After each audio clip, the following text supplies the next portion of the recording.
On behalf of the Wellesley Debates Committee and President Bottomley, I'd like to welcome everyone to and thank everybody for coming to the first debate in what we hope will become a new tradition at Wellesley, the Wellesley Debates. I know it's a busy time of year, but hopefully our contentious and provocative topic and our engaging speakers will stimulate extra nerve synapses to power you through the midterms and news and papers. It's an exciting time in history with an historical election just days away. We have a lot to pay attention to. Our debate resolution, American Hegemony is a good thing, has been chosen because its centrality to American and global discourse on the future of America in world affairs. It's also a provocative and controversial resolution deliberately put in the affirmative in order to spark debate. I'd like to say a few words about the origins of this event. It's modeled broadly on the tradition of vigorous debate in England that I've been fortunate enough to observe and participate in on various occasions. The idea of provocative debates on contentious issues is very well known in the Oxford Union debates, which have been a model for gladiatorial intellectual combat for many years. Recent resolutions at the Oxford Union debates include, and they put it in terms of this House resolves, this House would ban all zoos. This House believes that we should stop using nuclear power. This House believes that gay couples should be allowed to adopt children. This House would torture terrorist suspects. This House would detain its asylum seekers. This House would allow sex selection for in vitro fertilization. This House would go to war without the UN, etc., etc. Needless to say, the Oxford Union debates have been notorious for facilitating open discussion on tough questions. A few years ago, I became aware of an organization in New York City which aimed to bring Oxford Union-style debating to the United States. That organization, called Intelligence Squared, has since sponsored many debates on resolutions that are, as you can see in the following, are meant deliberately to provoke intense discussion. You may have heard these debates on National Public Radio. In fact, there's an archive of them on National Public Radio, intelligencesquaredus.com. You can hear all the debates on such things, resolutions as guns reduce crime. America is finally winning the war in Iraq.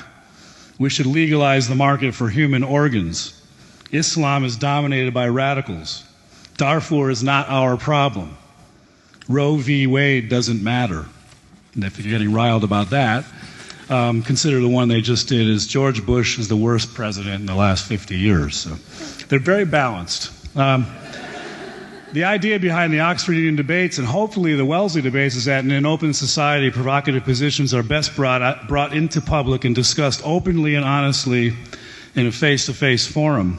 Too often, public discourse remains shrouded behind self-imposed walls of silence created by fear of giving offense.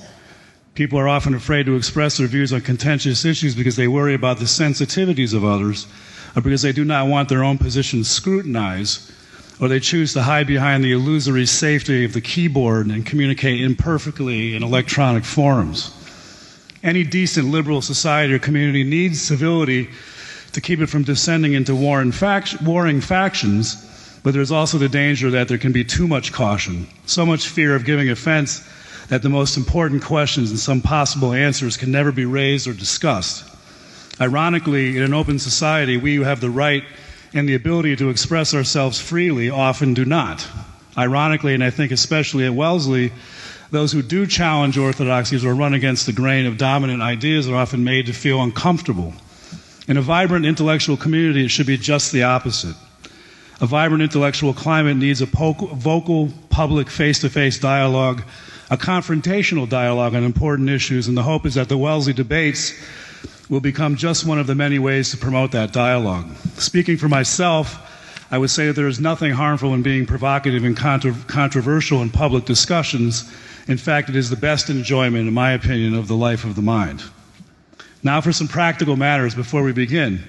Each of you, I've been passing around the room, each of you has before you 2 ballots on which you will vote. The first ballot says pre-debate ballot. Does everybody have one of those? Okay, they're going around the room. Does anybody have a stack of those? Okay, they're going around the room. Okay? That says pre-debate ballot, in which we're asking you to vote for or against the motion, American hegemony is a good thing. Please take that ballot and fold it into quarters, as such, like this. okay? And the red box will be going around, and we want you to put that ballot in the box before the debate, okay? Now, at the end of the debate, you'll be asked to do the same, and we want you to turn the pre-debate ones in beforehand so you don't do them both at the same time. That's the whole reason that we want to compare them, see how we've done. At the end of the debate, you'll be asked to do the same with the post-debate ballot, except in this case, please vote by marking your ballot and putting it in on your way out into the blue box on your way over there, where there'll be a sumptuous buffet dinner where we continue our conversation. Now, I have circulated the ballots around in the form of a pile. I would ask that, since this isn't Chicago, that you only vote once. That's an old joke. It's not anything new. Vote early and often. But if just vote once, please. I didn't suspect anybody would vote more than once, but please vote once only. And finally, for some practical details, I'd like to thank President Bottomley for sponsoring the Wellesley debates, and other members of the committee, Nicholas DeWarren, who couldn't be here, Kathy Moon, who is here, has helped out considerably, and Vanessa Arslanian, of the class of 2009, who will also be our moderator. I will now introduce our speakers. We've assembled 4 distinguished people of diverse backgrounds, intellectual backgrounds, to debate, 2 each for the motion and 2 against the motion. Our speakers are as follows. For the motion is Professor Robert J. Lieber, a professor of government and international affairs at Georgetown University, who's the author and editor of 15 books on international relations and foreign policy, and has been a foreign policy advisor in several presidential campaigns and a consultant to the State Department and for the National Intelligence Estimates. Arguing then against the motion is author Bill Kaufman, who's written 8 books, among them a novel called Every Man a King, and a memoir, Dispatches from the Muck Dog Gazette, and a new biography which was recently reviewed in the Wall Street Journal called Forgotten Founder, Drunken Prophet, The Life of Luther Martin, and has written a work on the Middle American anti-war tradition called Ain't My America. Our third speaker is Michael Allen, who is Special Assistant to the Vice President of Government and External Relations at the National Endowment for Democracy. Mr. Allen is the editor of Democracy Digest, an online publication covering democratization, democracy assistance, and related issues. He's lectured on politics, history, and labor relations at Salford and South Bank and universities and Cranfield School of Management, and is currently researching a book on the Cold War and its implications for the current war of ideas. And finally, against the motion is Professor Andrew J. Basovich, professor of history and international relations at Boston University. He is a graduate of the U.S. Military Academy and received his PhD in American diplomatic history from Princeton. He's the author of The New American Militarism, How Americans Are Seduced by War, and the Limits of Power, The End of American Exceptionalism. Now I would like to turn the debate over to your classmate, your Wellesley student classmate, Vanessa Arslanian, class of 2009. Thank you.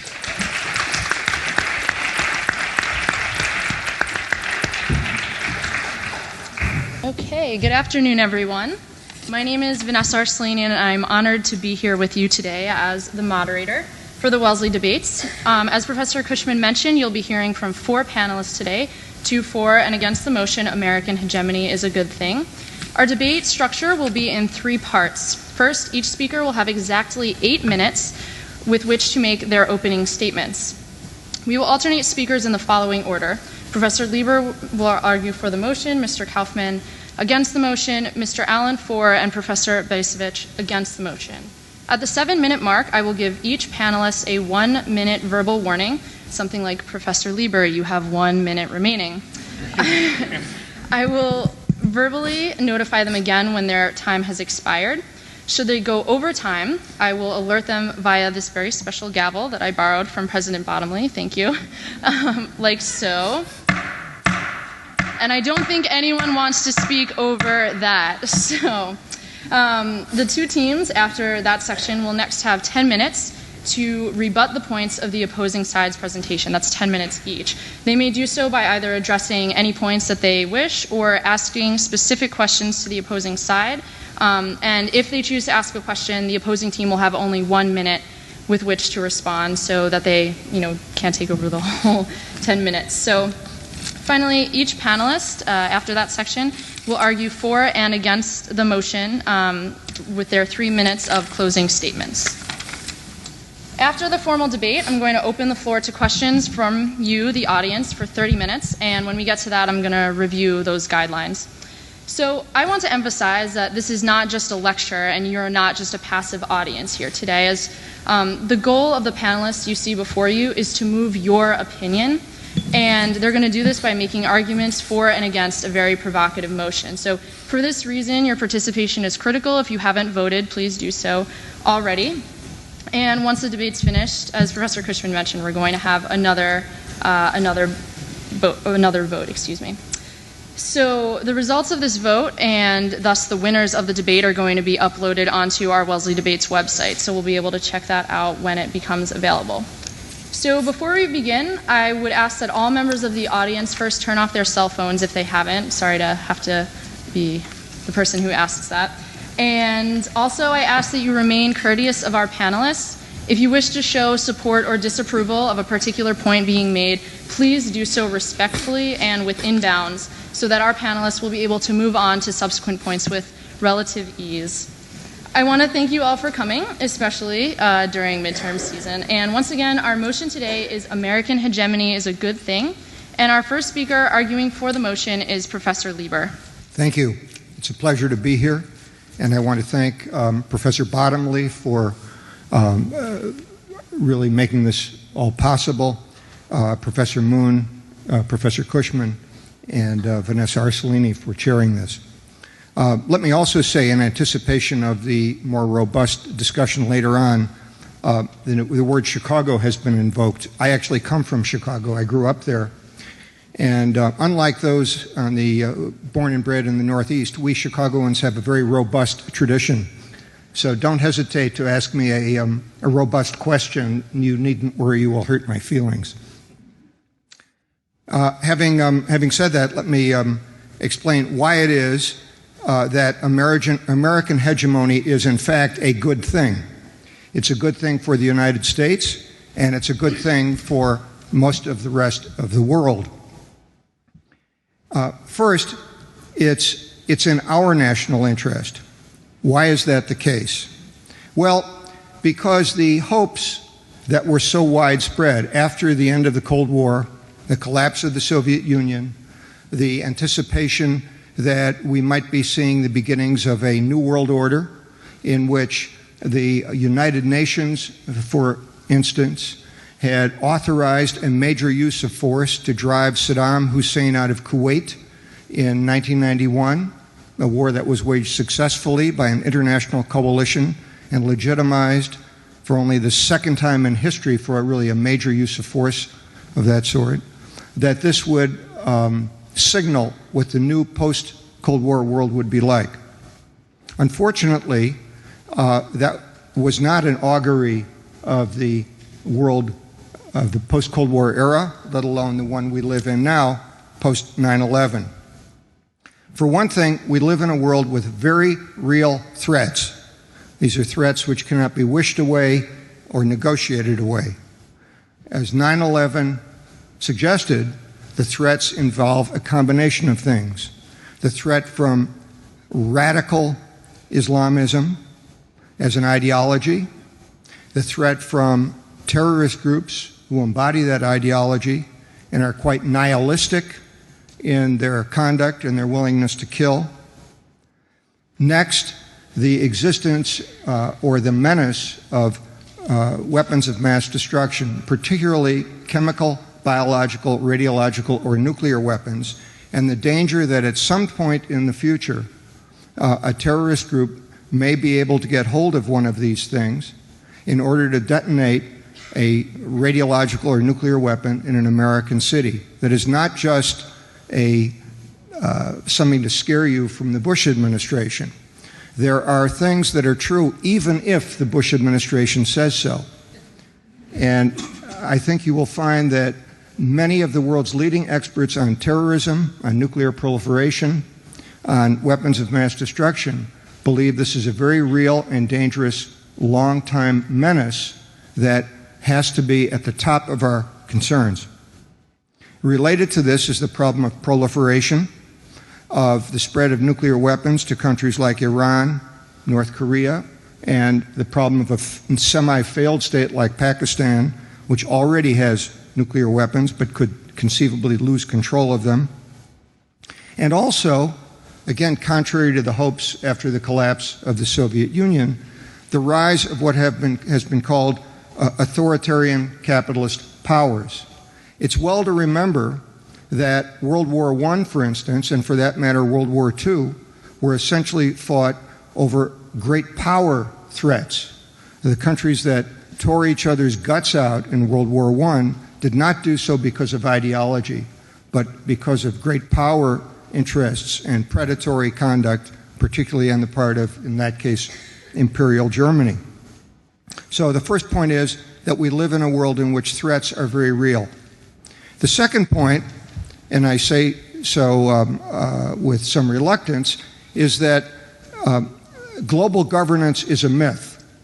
It's simply not the case that responsibility for dealing with great threats to humanity, with mass murder, ethnic cleansing, terrible, urgent crises in which human life is at stake, that these things can be handed off to the United Nations, to outfits like the European Union or the African Union or what have you.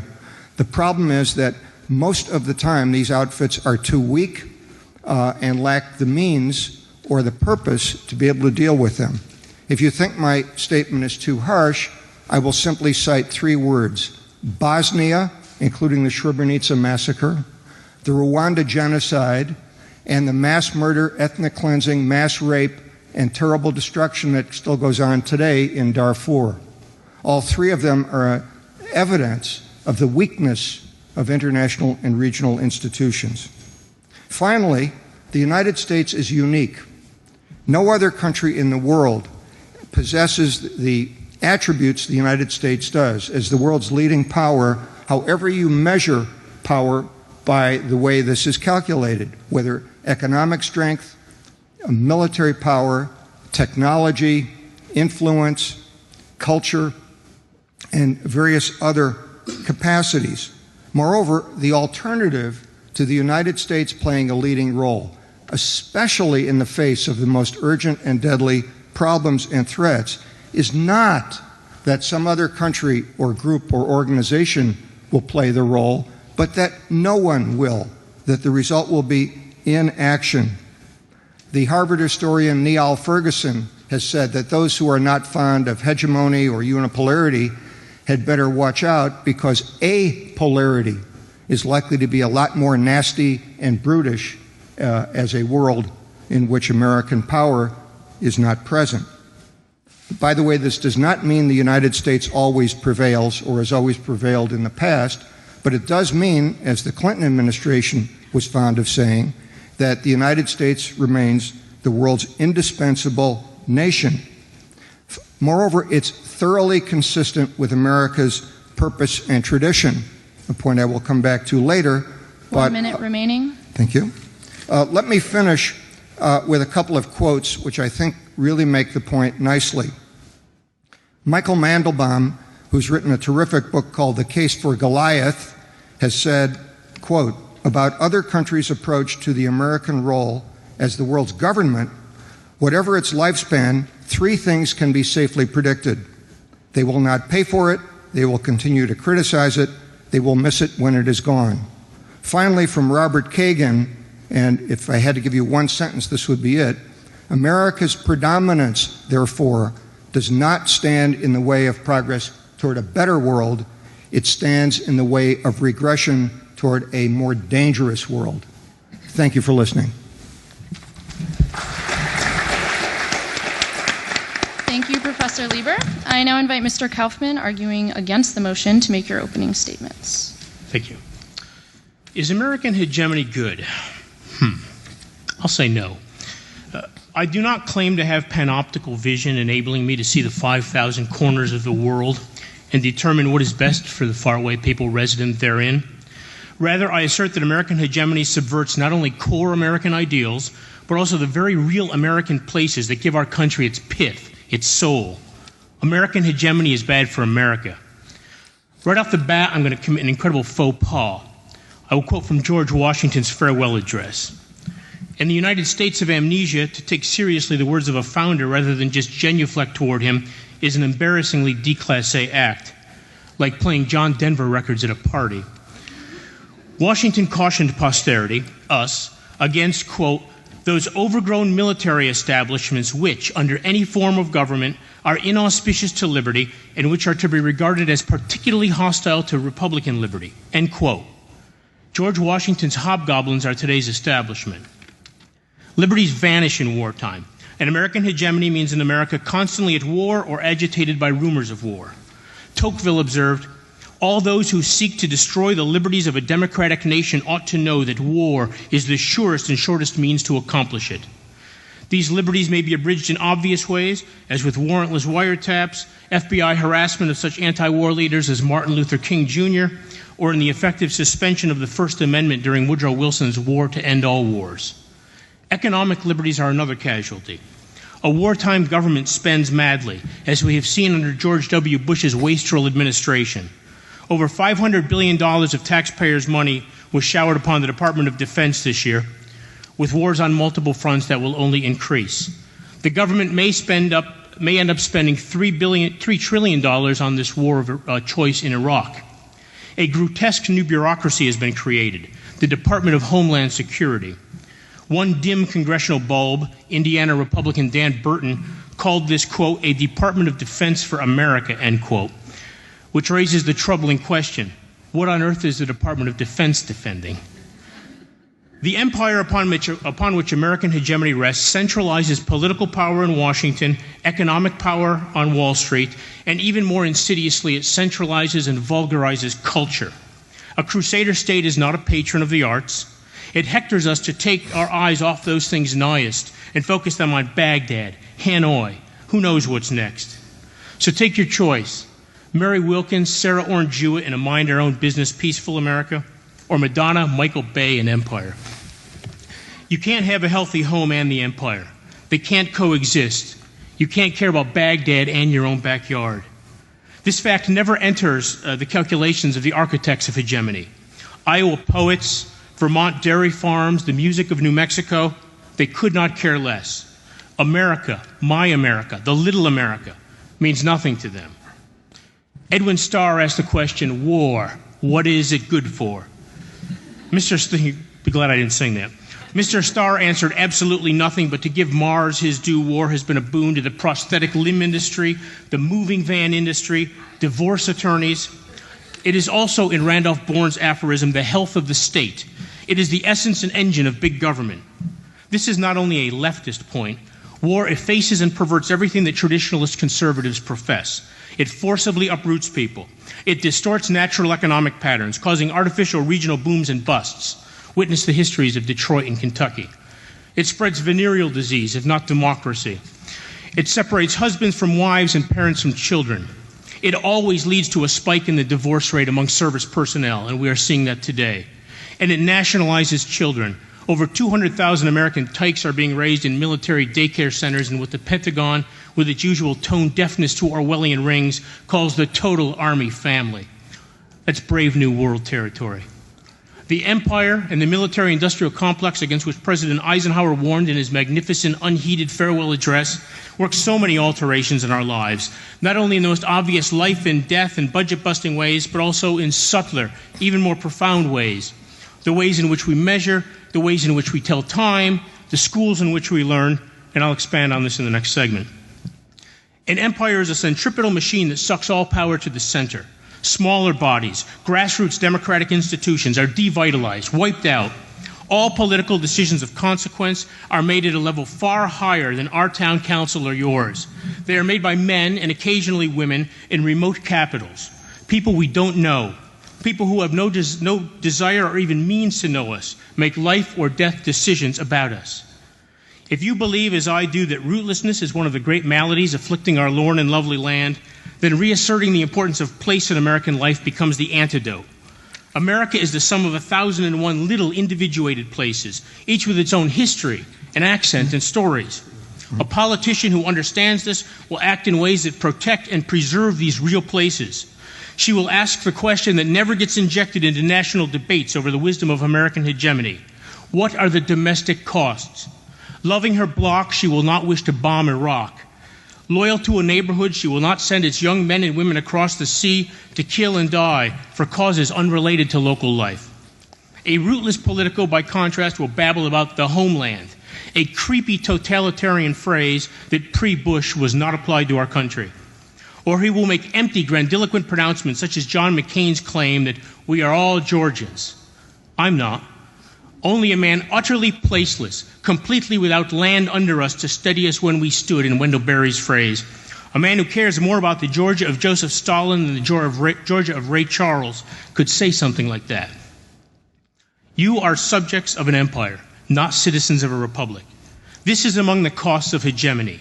The idea of citizenship has been diluted from one of membership in an organic body in which each person matters, takes part in civic affairs, to the current state, in which you are a cog in a machine, just another brick in the wall. The role of an American citizen, as viewed by our rulers in Washington, D.C., is to pay your taxes, cast a meaningless vote every 4 years, and shut the hell up. You have no say whatsoever in U.S. foreign policy. None. As Dick Cheney replied when told that the vast majority of Americans want our soldiers home from Iraq, so? Is American hegemony good for Australians, for Indonesians, for 1 minute Zambians? remaining. I have my doubts. Is it good for Americans?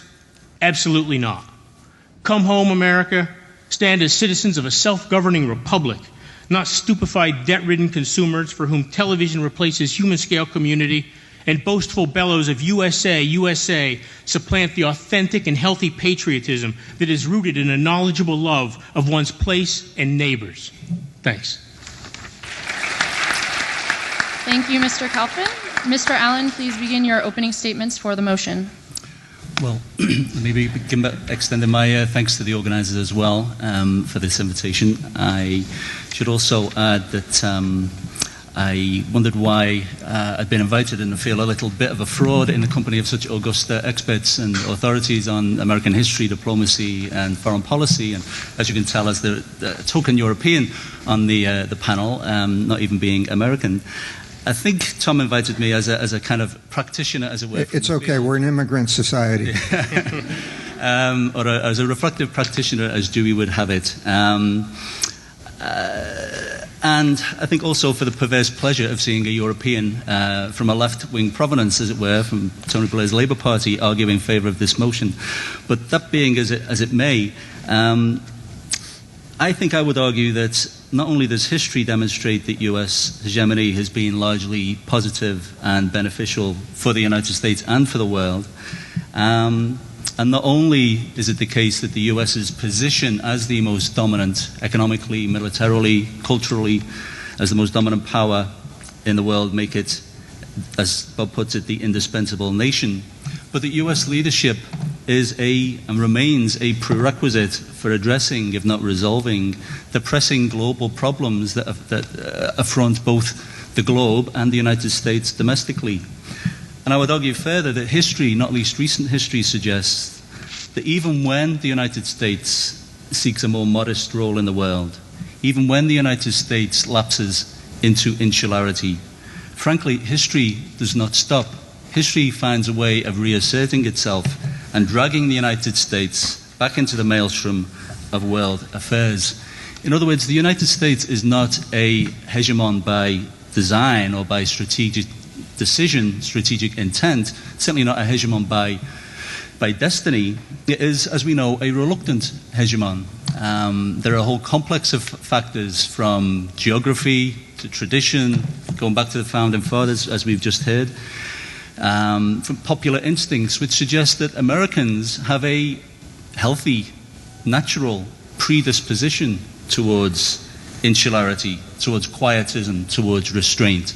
It's probably not a secret to most people here that many Europeans are frankly contemptuously dismissive of the fact that most Americans do not have a passport, do not travel internationally, have no desire to travel internationally.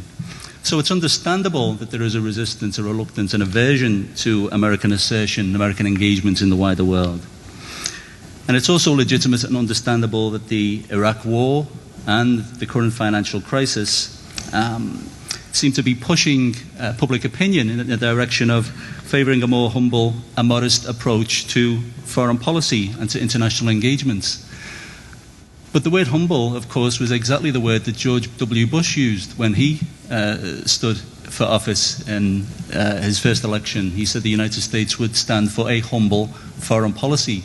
I also recall Condi Rice writing in Foreign Affairs at the time, again dismissively of US engagement in the world, that the 101st Airborne was not in the business of escorting school children across the road. They were equally contemptuous of the so-called liberal internationalism of the Clintonian variety. But again, I emphasize events, history intervened.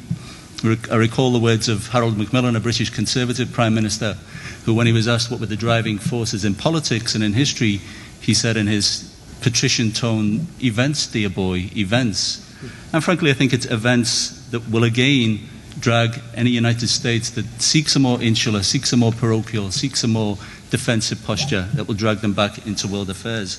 And I should emphasize here that when I talk about US hegemony, I do not understand hegemony as this imperialist, militarist caricature that we've just heard and that we often find from the conservative right and not least from the Chomskyite left. I understand hegemony in the sense that Antonio Gramsci, the Italian philosopher mostly commonly associated with the phrase, understood it, which is providing moral, intellectual, cultural leadership as a way of avoiding the use of coercion. And it's in this definition, I think, that we can see that the United States, that US hegemony has acted, as the British Empire did before it, he said with a flurry of pride, as a benign hegemon, in the sense that it acts as a guarantor of indispensable, crucial global public goods, as a guarantor of the global commons, the freedom of the seas, and free trade.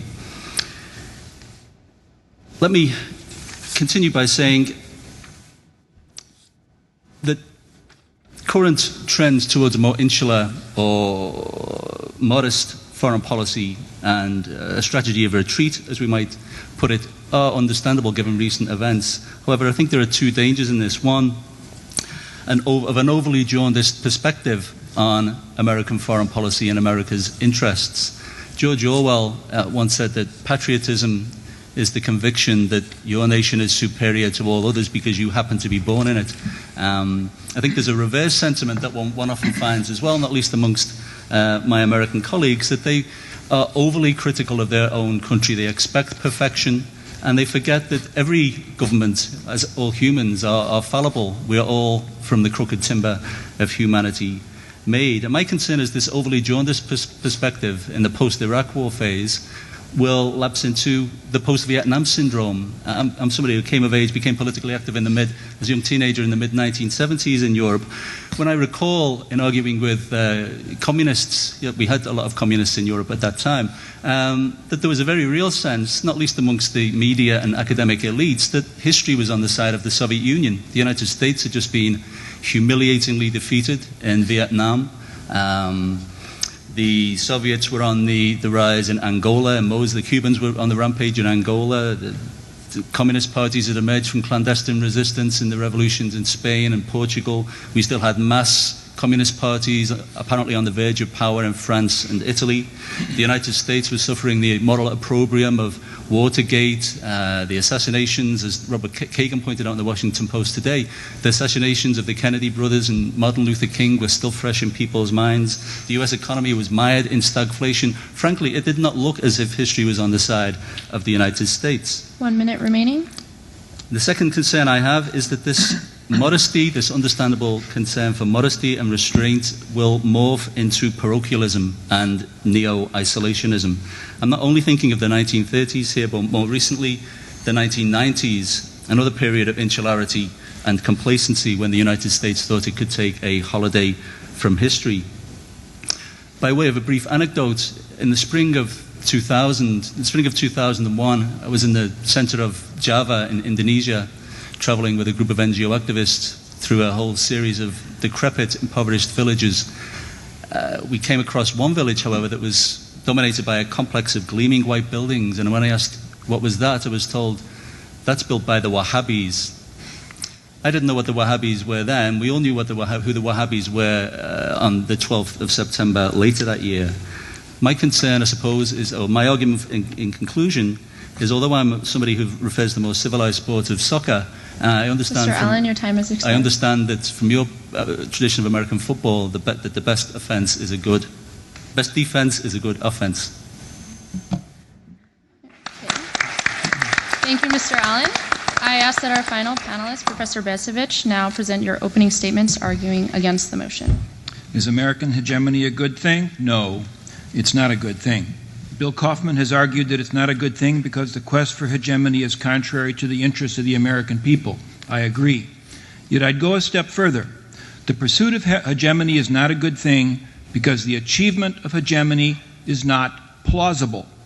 For hegemony to be plausible, and I'm defining hegemony here as dominance in each of the world's strategically critical regions, the United States, or any other nation, must possess the means not only to assert such control, but to sustain it indefinitely. For a policy of hegemony to make sense, it must be exercised for years or decades, not weeks or months. Let's talk about means. When I use that term, I'm referring to power, political power, cultural power, but above all, economic and military power. Bluntly, the United States, its army fully committed, its national debt now exceeding $10 trillion, its government facing the prospect of an additional $1 trillion of red ink in the current fiscal year alone, its dependence on others for credit and energy growing year by year, that country, our country, does not possess the means even to achieve, much less to sustain, a policy of hegemony. But there's more. Hegemony requires not only large reserves of power, but also the ability to employ that power effectively. This in turn implies that a nation possesses the necessary apparatus to plan and then to implement those plans. No less important, it must be able to call on the talents of a leadership cadre, elected and appointed officials, policy advisors, and senior military officers who collectively possess sufficient wisdom and foresight to make prudent and timely decisions, along with the steadiness and determination to carry out those decisions. And when things go wrong, as they inevitably will, that leadership cadre also needs to exhibit the courage and flexibility to adjust its plans. Folks, the United States does not possess such an apparatus, nor, in my judgment, does it possess the needed cadre of wise leaders. Indeed, the events of the past 7 years, since the beginning of the so-called global war on terror, have demonstrated all too clearly and painfully 3 points of overwhelming relevance to this debate. First, American power has very real limits. We can start wars. We just can't end them promptly on terms favorable to us. For evidence, see the ongoing wars in Afghanistan, now entering its 8th year, and the war in Iraq, now in its 6th. Second, the national security apparatus that we've evolved since World War II. I refer here to the NSC system, the Department of Defense, the Joint Chiefs of Staff, and the intelligence community, is dysfunctional to the point of doing more harm than good. Evidence? It's everywhere from the failure to defend the nation on 9/11, to the Iraqi weapons of mass destruction that never showed up, to the failures of planning and execution that have marred the Iraq War. Third, although we might like to think that the people who fill the ranks of the policy elite in this country, those who end up serving as president or national security advisor or secretary of defense, are truly the best and the brightest, they are not. On the contrary, they are flawed and fallible human beings, all too frequently ignorant of history and unable to see the world as it is or to grasp the country's true interests. Far too many of them are mediocrities, hacks, careerists, and ideologues. I don't need to name names. You know who they are. Now, perhaps if Americans chose their leaders as their leaders, graduates of Wellesley College, things might be different. But Americans had that chance during the current presidential election cycle, and they passed on it. By way of a conclusion, let me illustrate this argument by assessing the limits of American power. We have today too much war for too few warriors. By historical standards, the wars in Afghanistan and Iraq are actually quite small. Yet despite the expenditure of something like $1 trillion and the loss of well over 4,000 American lives, not to mention the lives of others, we've been unable to bring either war to a successful conclusion. In Afghanistan, things are going especially poorly. General McKiernan, the senior commander there, says he needs reinforcements. He's asked for 3 additional brigades. That's about 15,000 soldiers. Secretary of Defense Gates has said, yes, he needs those soldiers, but he can't have them until next spring. Why can't General McKiernan have the additional assets that everybody agrees he needs? Well, because there are no reinforcements available. The Army and the Marine Corps are fully committed. The only way to free up troops for Afghanistan is to reduce the much larger commitment in Iraq. How can it be that a nation with a population of 310 million, with approximately 0.5% of the population in uniform, can't give General McKiernan what he needs? You know the answer, because we have committed ourselves to a volunteer military force, and volunteers are hard to come by. Gates telling McKiernan to wait 6 months for a paltry 15,000 reinforcements represents a clear admission that we have already bumped up against the hard lines, the far limits of American power. We don't possess enough power even to make hegemony in the greater Middle East possible, much less to assert it globally. Here's the bottom line. Through its post-9/11 pursuit of hegemony in the Islamic world, the Bush administration has already squandered American power at an unconscionable rate. To all except those too blind to see, the strategic priority must be to stop that hemorrhaging. We need to husband and to restore American power. So even if my colleague Bill Kaufman were wrong in asserting that the pursuit of hegemony is not good for America, and he's not wrong, he's absolutely correct, the pursuit of hegemony would still be a dumb idea.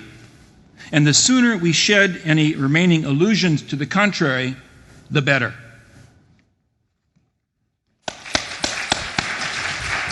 Thank you, Professor Bacevich. We now begin the 10-minute rebuttal period allotted to Professor Lieber and Mr. Allen arguing for the motion. I remind the panelists that they may address specific points and ask questions of the opposing side, which has only 1 minute in response if they choose to do so. Well, since we're making this up as we go along, I propose that Mike and I each take 5 minutes to have at the other side and explain why they are wrong, and to paraphrase the comment about Lillian Hellman made by Mary McCarthy. Thank you, Mary McCarthy. I disagree with everything they've said, including the words and the. Let me explain why, just picking out a few key points. First, from Bill Kaufman. First, every person is entitled to his own opinion, that's why we're here, but not to his own facts. The notion that we are spending or could spend $3 trillion on the war is a fantasy. It's not a number that has any relationship to reality, except that it's been put forth by a number of polemicists. Liberty is not at risk, particularly if you compare the treatment of civil liberties since 9/11 with what it was in the Cold War and World War II, World War I, or the Civil War.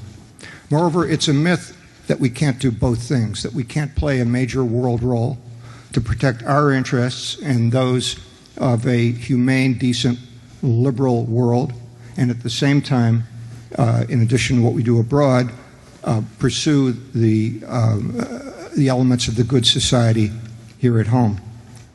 Moreover, I fail to hear from Bill how he would respond to the threats that do exist out there, to the kinds of threats America faced in, for example, World War II and the Cold War.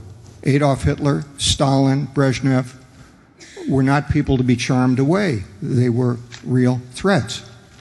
How does he propose to deal with leaders of Al-Qaeda and groups like it who say, quote, "We love death more than you love life," who have said that the acquisition of nuclear weapons is a sacred duty, who have said that they would be justified in killing 4 million Americans, half of them children.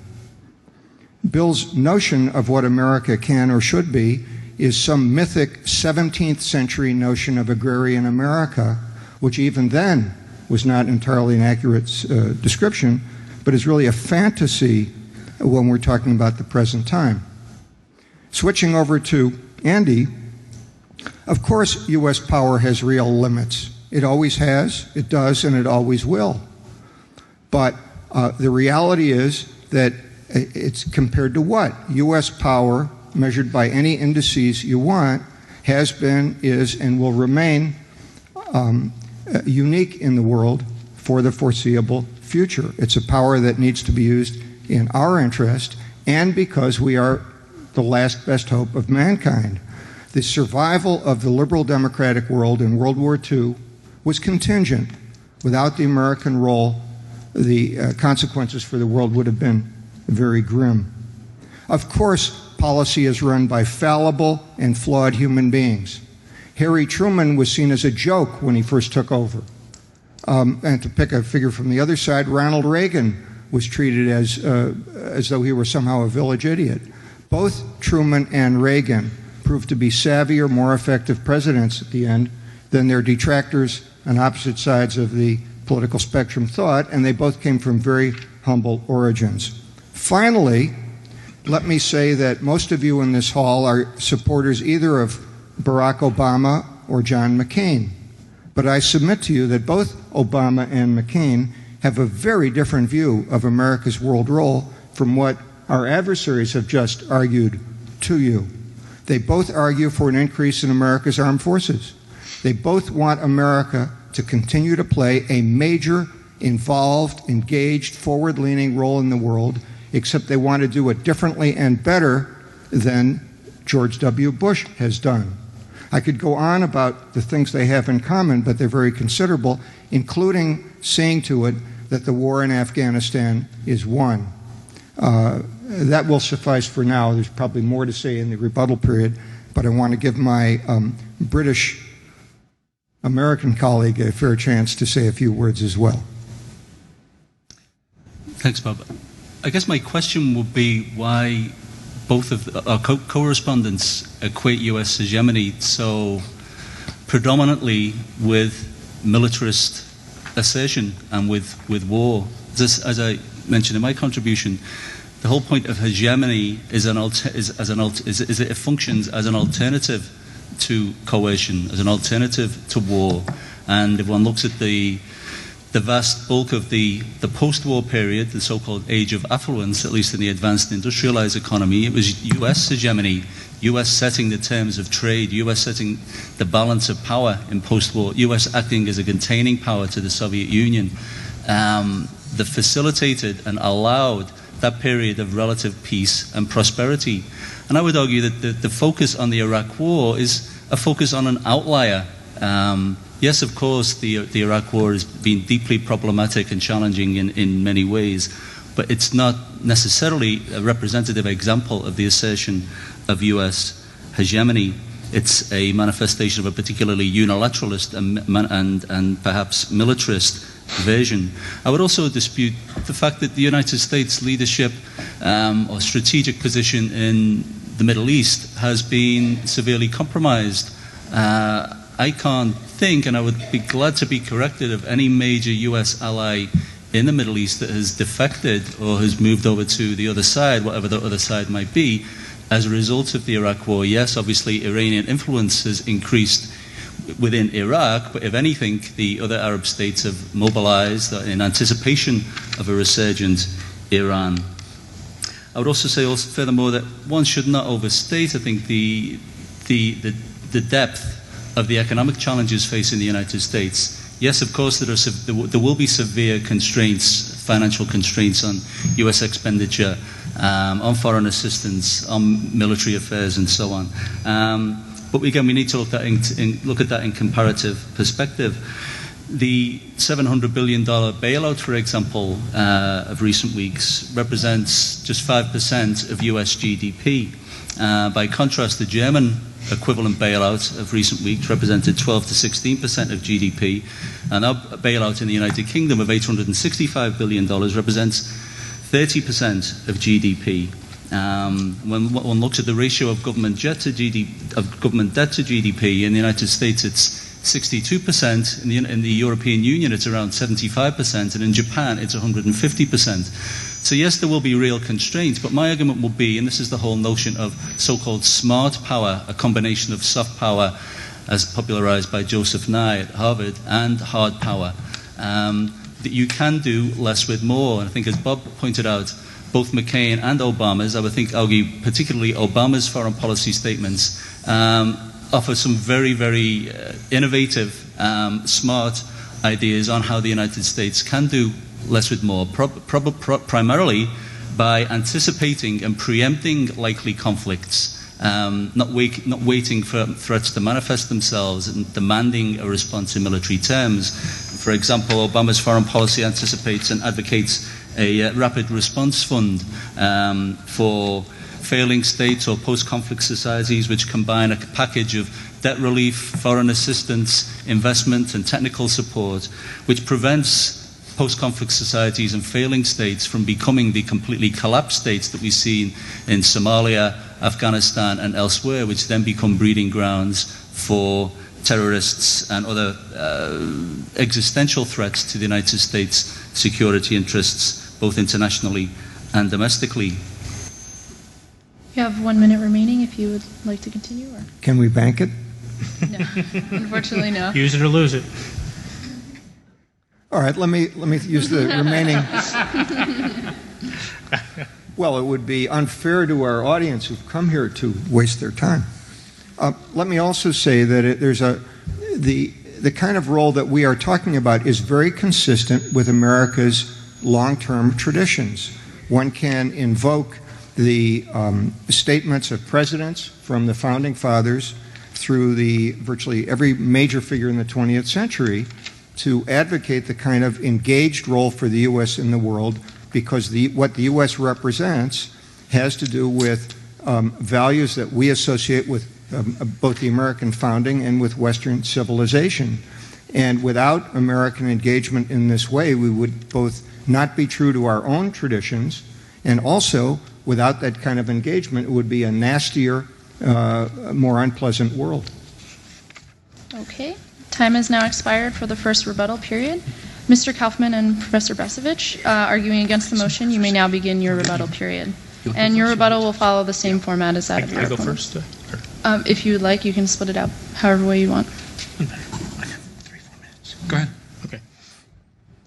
Let me first talk more about the cost of empire, the way in which it changes the way we live at home. These changes range from the seemingly innocuous to the malign. Daylight savings time, which ends this weekend, used to be called wartime. It was a World War I innovation that eventually became permanent. Henceforth, the time of day was whatever we said it was, sun be damned. The metric system, which is permeating American life despite widespread opposition from ordinary people, which is to say people who do not matter in American politics, is a project primarily of that unholy alliance of big science, big business, and big government, which coalesced during the Cold War. We've been hectored for 4 decades now to cut off our feet and submit to the meter, as though with the snap of a finger, the snap of a whip, the empire can make people adopt an entirely new system of measurement in their daily lives. Does this befit a free people?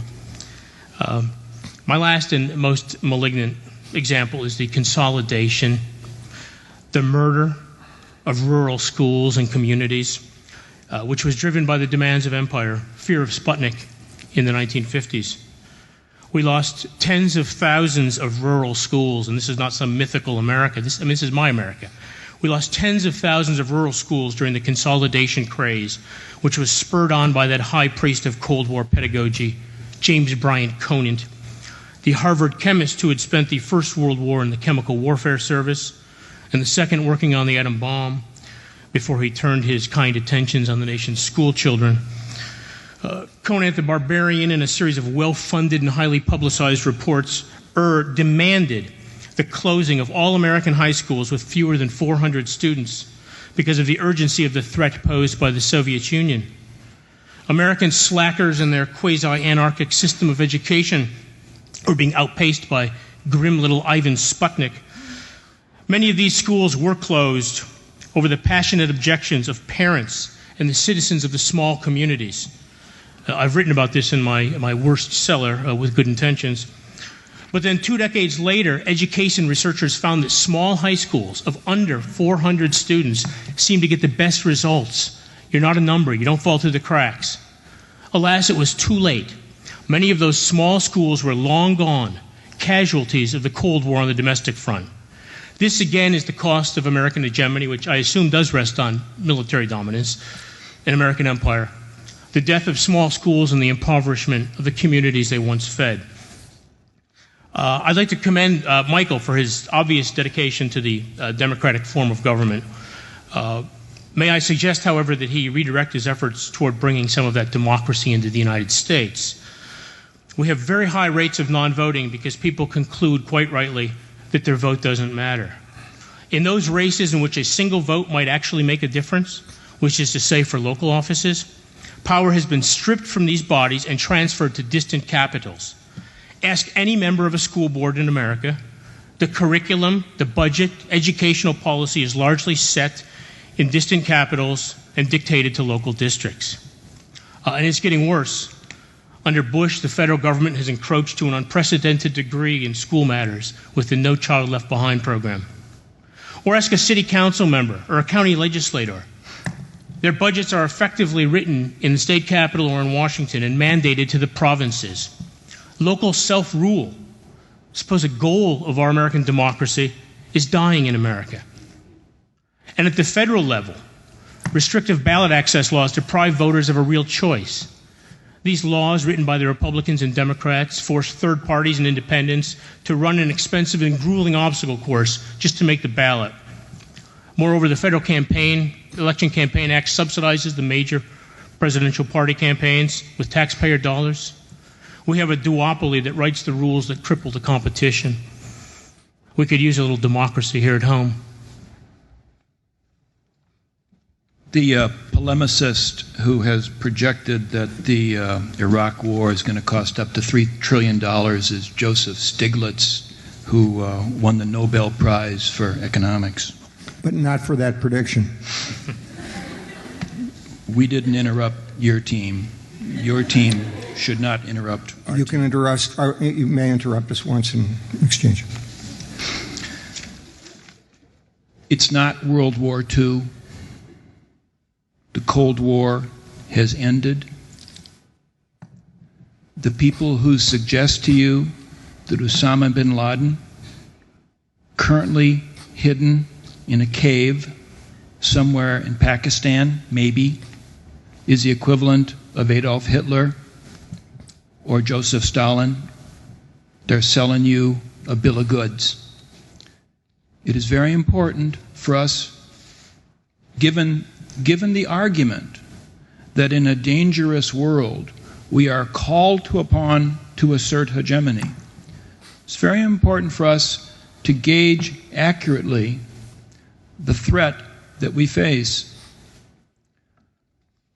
Al-Qaeda is an organization that probably consists of no more than 5, 6, 7,000 operatives. They got no submarines, no aircraft carriers, no fighter planes, no strategic bombers, no ICBMs. They've got rusted AK-47s, and they've got some explosives, and they've got a tremendous amount of courage in their willingness to die for their cause. Al-Qaeda perpetrated the attacks of 9/11, not because they're 10 feet tall, they're so smart, they're so savvy. 9/11 happened because we were so stupid, or at least more specifically, because the officials in the federal government whom some would like to empower to pursue a course of global hegemony, couldn't even provide for adequate airport security at Logan and at Newark.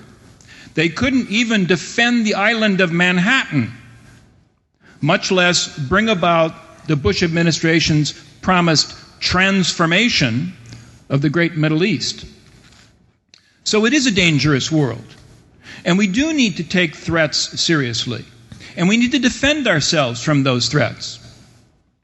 But only demagogues engage in exaggerating those threats and drawing false comparisons from the day in which we live to earlier historical periods that have vanished. It's not 1938. It's not 1945. Among other things, it's not 1945 in the sense that our own circumstance has changed radically from what it was at that time. Of course we remain a strong nation. We're simply not strong enough to achieve the sort of preposterous dreams of dominion that tend to come from people who argue on behalf of hegemony. You know, in 1945, we were the world's Saudi Arabia. We provided the oil that made the world work, that made it possible for the Allies to win World War II. Today, we import something like 65% of our oil. We consume 1 out of every 4 barrels, and our domestic reserves are roughly 3% of the world's total. This is not a good thing. In the aftermath of 1945, we made the stuff and they bought it. Whatever the stuff was. Cars, refrigerators, radios, TV sets. The American trade balance was comfortably in the black, and it remained in the black until the early 1970s. Since then, every year, year in and year out, we import more than we export, and we sustain debt by going ever deeper in debt. Those are facts, 1 folks. minute remaining. And the circumstance in which we are in is not sustainable. The current fiscal crisis is not just some sort of blip on the radar screen that we're going to sort of sort this out. The current fiscal crisis is a warning to the American people to get their house in order, to learn to live within their means, and that will require us giving up any fraudulent notions of exercising global hegemony.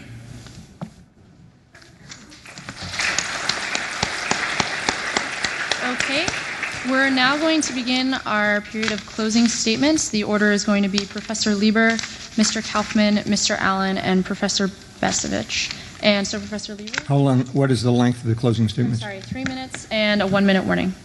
3 minutes, including 1 minute warning. So the warning after 2 minutes. 1 minute, yes. Sorry about that. All right.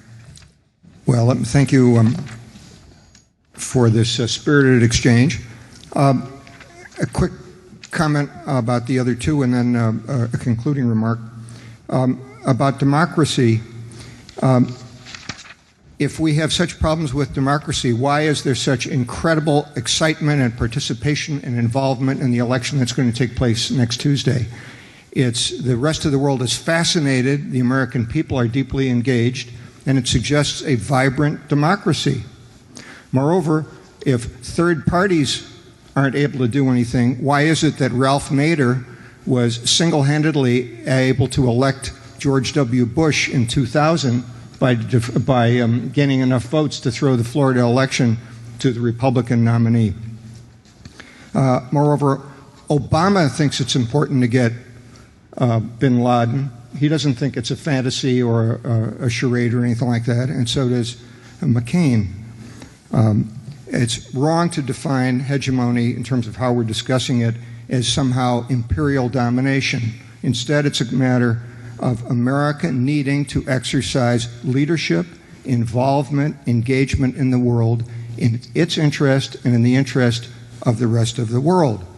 Let me sum up with just a couple of remarks, which is to say neither the rise of important regional actors nor competition in a globalized world economy from other countries, nor imperial overstretch, nor domestic weakness are likely to have the declinist effects that others postulate, whether they're the remarks you've heard today, a comment by the German finance minister, comments by Ahmadinejad, or quite a range of others. The United States is not likely to lose. Pardon me? 1 minute. Okay. The U.S. is not likely to lose its position of international predominance anytime soon.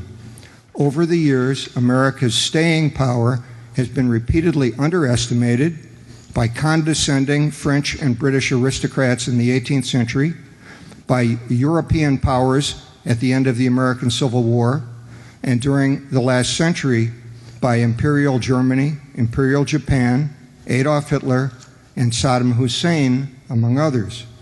Declinist forecasts in previous eras have been wrong, and it's a good bet that the current crop of those who talk about American decline will prove to be similarly mistaken. Again, thank you for listening. Thank you. Mr. Kaufman? Is perpetual war really the purpose for which the U.S. government was instituted?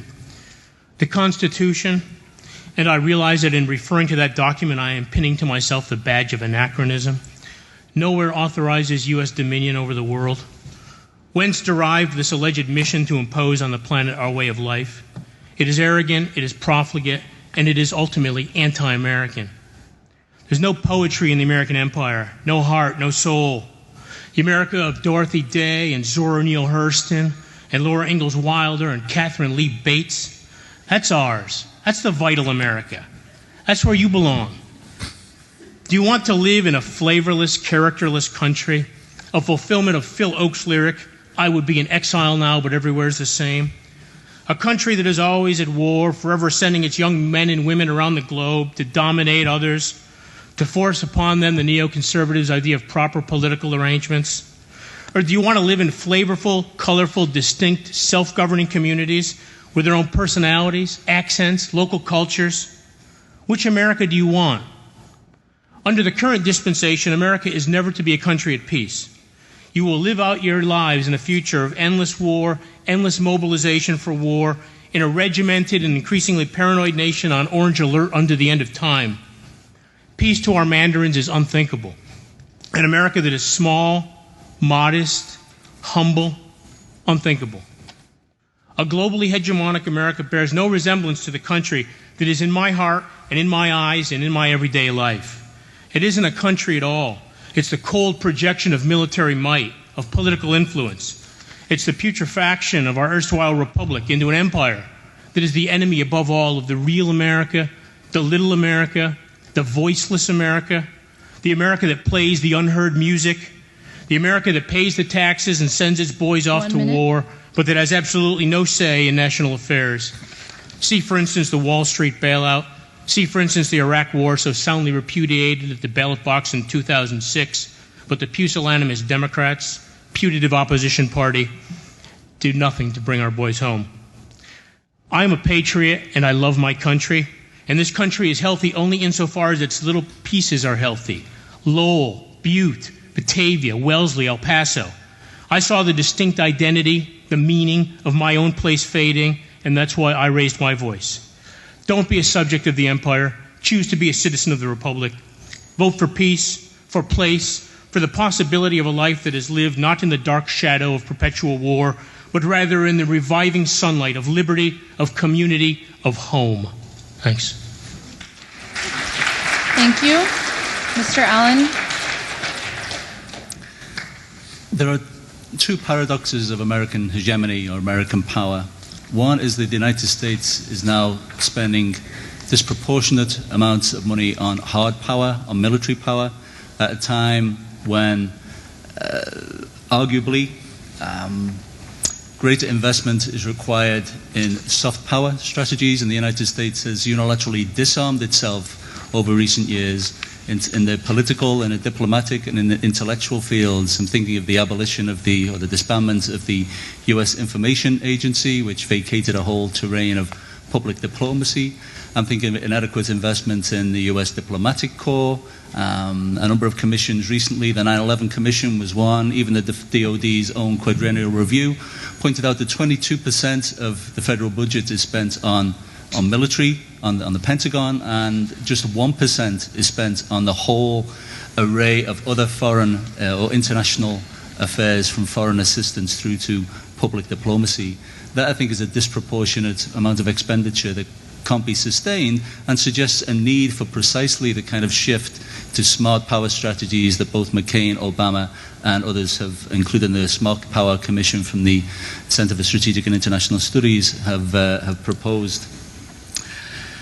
I'd also reiterate Bob's point that the alternative to US hegemony, again, not necessarily in this militaristic version that we're hearing so much of, that the alternative is not a benign multipolar utopia of well-meaning nation states.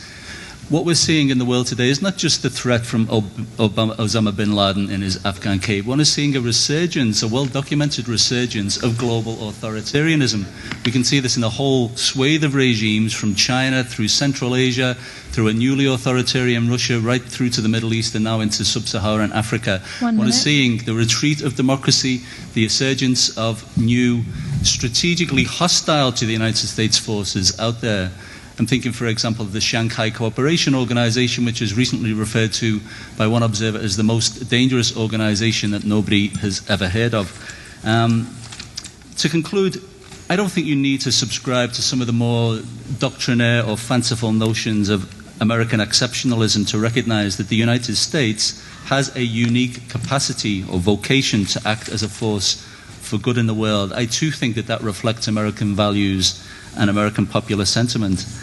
The United States remains the only likely effective countervailing force to the malign forces that are at work in our world.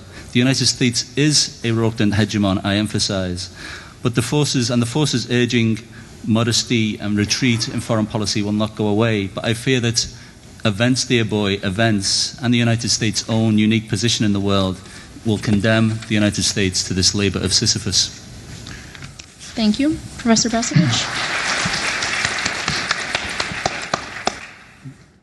Bill Kaufman and I emphasize hard power as a prerequisite for hegemony, because hard power is, like it or not, the essential currency of international politics. It's all nice to talk about soft power. I'm all for it. I'm all for it. But that's not how the world runs. And if you don't believe me, ask the advocates of a soft power approach to hegemony if they're willing to sign up to any meaningful reduction in the level of U.S. defense spending, which, as you know, now exceeds the military spending of the entire rest of the world put together. And their answer is going to be, oh no, no, we can't reduce the level of military spending. Now, Bill, in his closing remarks, uttered the phrase perpetual war. Is that hyperbole? Don't think so. I mean, in the Pentagon's term for the global war on terror now is the long war. Senior military officers speak in terms of generational war. That is to say, war that will continue not simply until the end of this decade, but for decades into the future. Let me ask you a hypothetical question. Will you sign up for the long war? Can we count on you to volunteer? Will you help us close the gap between too much war and too few warriors? Because if you believe in the global war on terror that is going to go decades, we need the women of Wellesley College to bear their fair share of the load. If you're not willing 1 minute to bear that fair share of the load, then it seems to me there's something fundamentally defective. And if you choose to say no to signing up to participate in this war which is going to continue for decades, does that necessarily make you a declinist? Or is it possible that that makes you a person of wisdom and insight? I'll leave it for you to answer that question.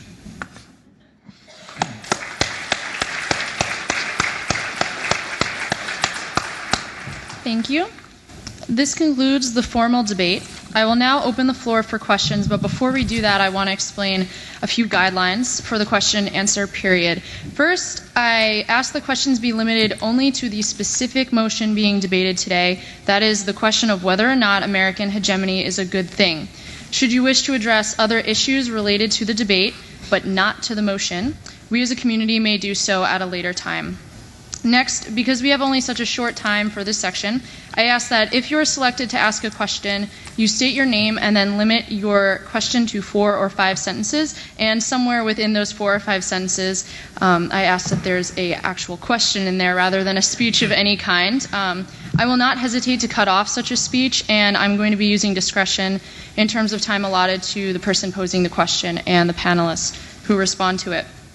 I will also not allow any follow-up questions, so please return to your seat once you've asked your question so we can move on to another topic.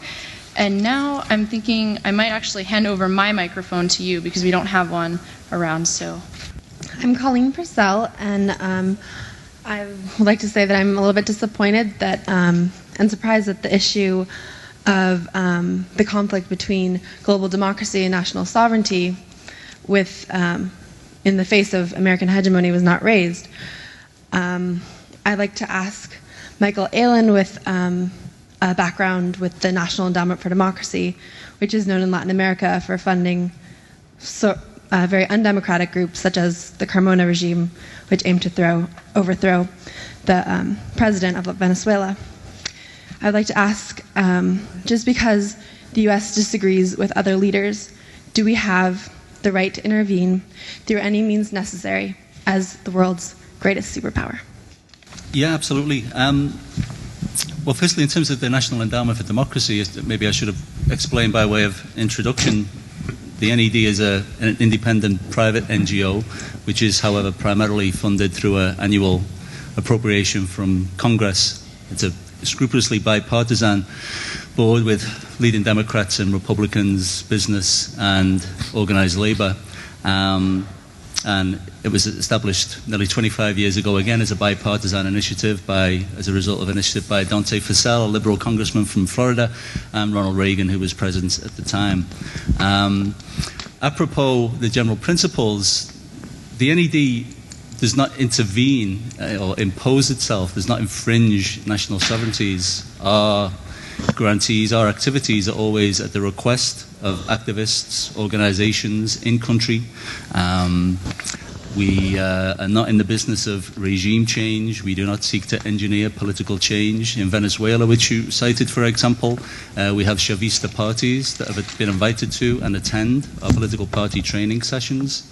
I think the precise incident you're referring to was more specifically a number of statements made by members of the International Republican Institute, which is one of our core institutes, along with the National Democratic Institute, the Solidarity Center from Labour, and the Center for International Private Enterprise, who did make what I think is fair to say were injudicious comments welcoming the coup. Obviously, as a National Endowment for Democracy, whether it's the creeping coup in Thailand taking place now or military coups elsewhere, as a matter of principle, we are opposed to military coup d'etat or any other kind of autogolpe. However, I would take the view that it's perfectly legitimate for us to, for the NED or for anybody else for that matter, to provide support to independent civil society activists and Democrats in Venezuela, elsewhere, where, as the recent Human Rights Watch pointed out, I don't think Human Rights Watch are necessarily an arm of the US government, but Human Rights Watch emphasized recently that there are very real authoritarian tendencies in the Chavez regime in Venezuela, and that and it's perfectly legitimate, I think, for independent civil society activists to resist those trends. And for example, one of our grantees, Sumate, the election monitoring organization, those people have had their people arrested, have had their offices raided, and a number of other independent civil society groups have been harassed as well. I think it's incumbent upon Democrats everywhere to extend solidarity to activists like that, whether it's in Venezuela or Zimbabwe or Russia. Hi, my name is Liz Kim. I have a question for Mr. Kaufman. Sure. A lot of the issues that you have with American hegemony seem to stem from larger related issues. For example, the destruction of rural America has a lot to do with corporate agribusinesses, civic apathy for voting. I mean, people have dedicated their entire lives, like Robert Putnam, to trying to discover why, and it seems to have very little to do with American engagement in the world. How exactly would a return to insularity, or I guess neo-isolationism, address these issues and revive the local America that you seem to want to build? Good question. Because an imperial America, an American empire with troops in 100 countries around the world and such, $500 billion defense budget, this requires the concentration of power in Washington. I mean, I don't think there's any way to run the sort of defense establishment we have under a small F federalist decentralist dispensation, as was given us in 1787. And inevitably, as you centralize power, you devitalize the provinces. I mean, so many of the decisions in our daily lives are removed from our power. I mean, we don't make those decisions. Certainly, have anything to do with foreign affairs, we're voiceless. We're powerless. And since my overwhelming bias is toward liberty and local self-rule, and as I've seen not only the consolidation of rural schools, I'll give you another example, something that's generally considered benign. The National System of Interstate and Defense Highways, which was a project of President Eisenhower, and which was explicitly sold as a Cold War project. Who could be against the interstate highway system, right? But you look at some of the consequences. You look, numerous cities in America had entire swaths of their downtowns removed. You had people, generally poor, working class, black, ethnic, their homes, their apartments were knocked down. It was one of the most enormous displacements in the history of America. At the same time, the interstate highway system acted as a subsidy for long-distance shippers. So, in a very real sense, for instance, Walmart, those of you who are concerned about things like Walmart, I mean, Walmart is the progeny of the interstate highway system, which was a defense program of the Cold War. Hi, my name is Spina Khan. My question is for those who argued for the motion. You mentioned many of the threats that are facing the world today, and you argue that American hegemony is the answer to dealing with those threats. But why shouldn't international organizations or coalitions be looked at as answers instead? I'm sorry, can you repeat the last part of the question about international organizations? Sure. I guess what I interpreted from your argument is that the threats that the world is dealing with today can be balanced, and the answer to that is American hegemony, and that America should deal with those threats. Why shouldn't we look towards the UN or international organizations or coalitions to deal with those threats instead? Well, let me try to respond to your question. First, in terms of the importance of the U.S. role, if you value, not just for the United States, but for the world, such things as the rule of law, political freedom, civil rights and civil liberties, religious freedom, minority rights, women's rights, gay rights, I submit to you that those rights and the things they represent are far better advocated and preserved if the U.S. is actively engaged in the world than not, because the types of countries and groups that are adversaries of the United States, almost without exception, represent very real, even deadly threats to those rights. As far as international organizations are concerned, the U.S. can't do everything by itself, never has been able to do everything by itself, but it remains again, to quote the Clinton administration, both Bill Clinton and Madeleine Albright, the indispensable nation. It's desirable that we be engaged with other countries and, where possible, with the European Union, the United Nations, and what have you. The tragedy of world affairs is that the United Nations is almost always unable to act effectively on the most urgent and deadly problems, whether they have to do with things like genocide in Rwanda, or mass murder in Bosnia, or what's going on in Sudan, or even today cases like Zimbabwe, or the very predatory Russian assault on Georgia after it really entrapped Georgia to take a foolhardy action in a kind of the context that the Soviets set up Russians set up rather neatly. So it's desirable that the U.S. be engaged with other countries. And indeed, if you listen to the inaugural speeches and State of the Union addresses and what have you of virtually every American president, right through Bill Clinton and George Bush and through the major political candidates now, they more or less all say the same thing, that we can and need to do and must do many things in the world, but we can do them far more effectively and better and in ways that would not be possible if we can do them with other countries. I hope that responded to your question. Can I just add that I agree with you that the optimal option is precisely those kind of international coalitions, ideally with US involvement, because US involvement adds an essential degree of legitimacy and, yes, of course, a potential coercive element as well, as a way of focusing the minds. But the truth is also that if one looks at instances, I'm thinking of recently where the US delegated, as it were, responsibility to the European Union for engaging with Iran. Without US active engagement, the leverage is necessarily diluted. I think also one thinks recently of the examples in Zimbabwe, where responsibility for resolving the Zimbabwe crisis has been delegated to the South African Development Council. Again, that is a saw that continues to run. So yes, coalitions are optimal. In fact, NATO, for example, is precisely such a coalition. The founding Secretary General of NATO famously said the point of NATO is to keep the Americans in Europe, the Russians out, and the Germans down.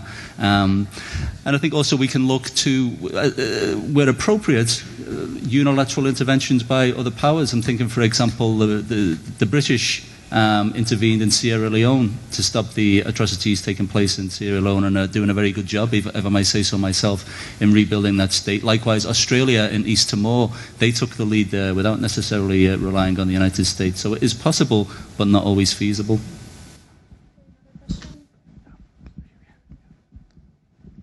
Hi, my name is Robin Migliorini. One thing I would like to say that, first, I realize that we're in America, but I guess I was just slightly disturbed by the concentration of the conversation around how this affects us as Americans and not as much about how this affects the rest of the world that we're influencing. So that being said, I would like to address this question to those that were speaking for American hegemony. So I'd like to know how you propose that American hegemony our hegemonic actions are good for the world in general, when history seems to we seem to turn a blind eye to those atrocities that are not necessarily in our interest, and pursue those things internationally that we only perceive as economic or politically beneficial to us. Well, let me attempt a brief response to your question. It's rare that any American government of either party is willing or able to take an action which is based exclusively on power calculations, realpolitik, or exclusively based on good intentions. Almost always, policies that are undertaken involve some mix of those because they have to be acceptable to some degree, ultimately, to Congress, the public, opinion makers, the media, and even a president's own administration. The mix will vary depending on the urgency of the matter, the time, the values of an administration, but there's almost always some sort of a mix. My point in citing a number of examples, including Rwanda and Bosnia, prior to 1995 was that it shows what happens when the United States does not intervene, that it's not as though some world body will intervene to make everything right and to solve the world's ills and so forth. But when the U.S. is willing to be engaged, as it finally was after the Srebrenica massacre to stop the killing in Bosnia, or as it was under the next to last year of the Clinton administration to stop the killing in Kosovo, working with the NATO countries, it can do very important things. So that's the point I want to make. Moreover, to be bipartisan about this, it's interesting. The Bush administration in its second term has not got credit for some rather altruistic things it's done. In particular, it has put more money into fighting AIDS in Africa by the many billions of dollars in an extraordinary way that people in the international aid community that is foreign aid community, are fully aware of, but it's gotten very little attention here because of the bitterness in the debate about the Bush administration itself and about Iraq. Same thing's true with its Millennium Challenge account for trying to provide targeted foreign aid to those poor developing countries where it would do the most good. So I think you can find instances in which recent administrations of both parties have tried to act abroad where they had political support to do so. And again, typically you get some sort of a mix. On occasion, more altruistic than realpolitik related, but rarely exclusively one or the other. Hi, I'm Julia Schroeder, and I guess to go off of Robin's question, to direct it to the other side, I'm not sure I'm quite comfortable with the completely inward-facing, insular United States as far as human rights violations go, and I just like you to sway my vote. You need to be alert to the canard being perpetrated by the other side, that the inverse of hegemony is isolationism. That dirty word. America turning inward. Those of you who have studied the history of this country know that the United States has never practiced a foreign policy of isolationism. The central tradition of U.S. foreign policy, going back to the founding of this republic, has been one of expansionism. How do you think we got to be, by the midpoint of the 20th century, such a powerful and wealthy nation? It wasn't because others were handing us wealth and power, but because we took it. I mean, the people who settled this colony, Massachusetts Bay, began taking.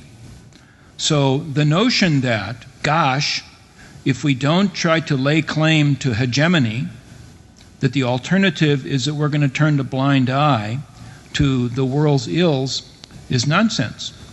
Now, altruism as a motive force in the foreign policy of any nation is never more than marginal. The United States is not any better or any worse than most of the other great powers in our history. You and I might wish that it would be otherwise. You and I might wish that the purpose of the United States was to share its abundance and to fix the world's ills. But wishing for it's not going to make it happen. I might wish that Wellesley College, with its massive endowment, would share its endowment with poorer institutions such as Boston University. But my wishing is not going to make it happen. So we need to understand the world in which we live, and it is not a world in which the United States is going to go out there and fix the world's problems, because that's not what we're about. Just an addendum to Andrew's first point. Again, George Washington, The great rule of conduct for us in regard to foreign nations is in extending our commercial relations to have with them as little political, with italicized political connection as possible. This is not some head-in-the-sand, isolationist autarky of caricature. It is an America that trades with other nations, that engages in cultural exchanges, but just does not send its military hither and yon in permanent alliances with other countries. In fact, as a footnote to this whole isolationist question, the debates, if you can call, I'm talking about the primary debates here, if you can call the exchange of, focus group tested and scripted lines of debate, the sort of long shot anti-war Republican Ron Paul, the isolationist, as Rudy Giuliani would call him. The debate I watched, he was the only candidate who spoke up in favor of scrapping the embargo upon Cuba and resuming, after some 40-some years, full trade and diplomatic relations with our island neighbor. So the isolationist was the only one in favor of engagement. I mean, how meaningful a term is that?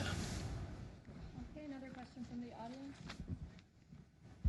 Yeah, my name is David, and I have a question for the opposition. I'm really asking how they can reconcile their portrayal of America as a bully of sorts and this talk about hegemony and kind of the picture that the rest of the world opposes what we're doing when you look at the elections such as Merkel, Berlusconi, and Sarkozy, who are, for the large part, support us on most of our efforts, which are, part of our imperialistic or hegemonic pursuits. I'll get this slightly wrong, but it won't be far off. The federal government of Germany today is spending probably about 1.5% of its gross domestic product on defense. We're spending 4%. From the perspective of Germany or other European countries, it's a wonderful thing for them to farm out their security, to contract out their security to the United States of America, so that we pay and so that our soldiers die, whereas they take very long summertime vacations and drive BMWs on the Autobahn. That's the answer. I mean, it is a calculation of interest that Europe has prospered tremendously since the end of World War II by inviting the United States to play a hegemonic role in Europe. I would be prepared to make the case that there was a period of time when that not only made sense for the Europeans, but it made sense for us as well.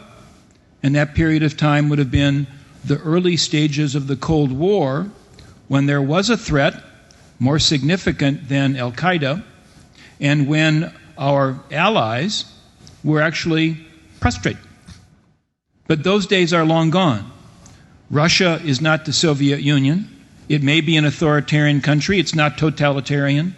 It has no capacity nor any intention for a Russian army to drive onto the English Channel. And it's time for the Europeans to step up to the plate and defend themselves. They have the people, they have the wealth, and it's time for us to encourage them to develop the will by turning over that responsibility to them. Yes, there was a point that Dwight Eisenhower made in the late 50s when he asked an aide, look, we're not the Roman legions. At some point, we're coming home, aren't we? I don't know how many tens of thousands of American troops are still in Germany.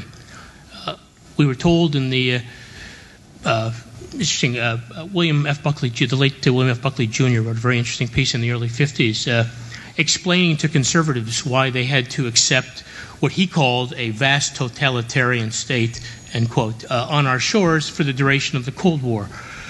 He said that the Soviet Union was kind of a unique world historical evil, and when it vanished, we would return to being what the former Secretary of State or Defense Gene Kirkpatrick called a normal country. Of course, the Soviet Union dissolves in the late 80s, early 90s, and our troops are still in Europe. My name is Dana Britt, and this question is actually for both sides. I want to know what you would say to those who say that America is losing its position of dominance on the world stage And especially with the rise of China and India coming up, how do you think that their rise of those countries will affect American hegemony? The U.S. is not losing its position. There are any number of indicators you can use, but if you say, what is the U.S. share of world gross product? The share is around 21% today, which is not very different from what it's been for about the last 3 decades. Moreover, many of the countries that are pointed to as rising powers or rising involvement are tilting in the direction of the United States. India, for instance, has a closer relationship with the United States today than at any time in the past. The American economy, according to the World Economic Forum, has been the most competitive economy in the world for at least the last 3 years. We tend to lead, be either at or very near the top in innovation, in competitiveness, information technology. We have 17 of 20 of the world's top research universities. The majority of the world's Nobel Prize winners are employed in American institutions. We have by far the world's most preeminent military capacity, and do so, although it's a lot of money we spend in absolute terms, only 4.2% of gross domestic product is spent on the defense budget. That compares with 6.6% during the height of the Reagan buildup in the 80s, and 10% or more during a good part of the first half of the Cold War. The U.S. has the world's 3rd largest population, and most of our so-called peer competitors, with the exception of India, actually have problems of population replacement. Their populations are aging faster. Also, the U.S. has a tremendous asset, which we haven't talked about here. Its openness, flexibility, and adaptability. Americans in America make all the mistakes of other countries and then some, although I disagree with one of our colleagues that we are no better than any of the other great powers in history. We make all the mistakes of other countries, but our adaptability, flexibility, openness, ability at course correction is really unique, and I think these things help explain why so many people from around the world continue to come here and want to come here. It's a strength that's going to be with us for a long time to come. I'm not, with all due respect, I mean with all due respect, I'm not sure the question is an especially relevant one. My oldest daughter graduated from Bryn Mawr College, and I don't know if to some degree if Wellesley women would view Bryn Mawr as a competitor or a rival or something like that. I don't know if Wellesley women, when the U.S. News rankings come out, what are you guys under? National women's colleges? Is that the ranking of the category? If you rush over to see, last year we were #1, but this year Bryn Mawr's #1 and we've slipped to #2, and do you worry about that? I hope not. I mean, whether Wellesley's #1 or Bryn Mawr's #1, this is a great institution. And it is a great institution for all kinds of reasons. And were I privileged to be part of Wellesley College, my concern would be, what's the course of action that we need to pursue to ensure that the greatness of Wellesley continues to develop? And whether or not we're thought to be trailing behind Bryn Mawr or we're ahead of them, who cares? So I don't much care whether or not we are dominant or not dominant. What I care about is, what's the course of action that ought to be said by those to whom we entrust the responsibility of governing the country to ensure that we are able to develop those things about us that are good, and they are many. And I believe firmly that a course of global hegemony, which despite what you're hearing, must rest on the possession and the exercise of military power for decades to come. That's not what's good for our country. Okay, we have time for one more question. My name is Ro Chin. My question is for the team arguing for American hegemony. And I would like to know, to what degree do you think that other countries' perceptions of the U.S. should be considered in American hegemony? And just because the fact that, if we are pursuing actions and taking actions in other countries that we perceive to be beneficial to that country may or may not be perceived equally by the members of those nations. Thank you. So to start? You want to start? No, thanks. Just briefly, I guess as somebody who would probably be speaking with a German or a Russian accent, I'm instinctive, if not for US hegemonic power, I'm a little biased.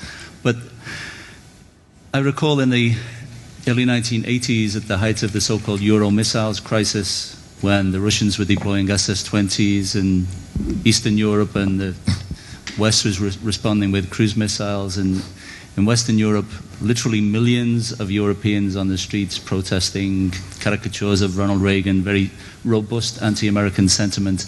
Arguably, it's greater today than it was then, but nevertheless, sometimes you have to do the right thing, irrespective of popular sentiment, particularly when it can always draw on a resentment against the number one.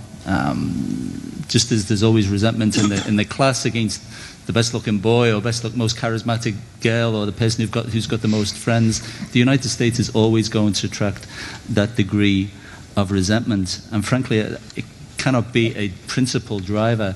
Yes, I think the United States can and should make more energetic efforts through public diplomacy, through something like a revived US information agency, because it's important to mobilize public sentiment, popular sentiment, and also important to cultivate allies. Again, it's interesting that the US expenditure on foreign assistance programs, exchange programs, for example, is 17% less today than it was at the height of the Cold War.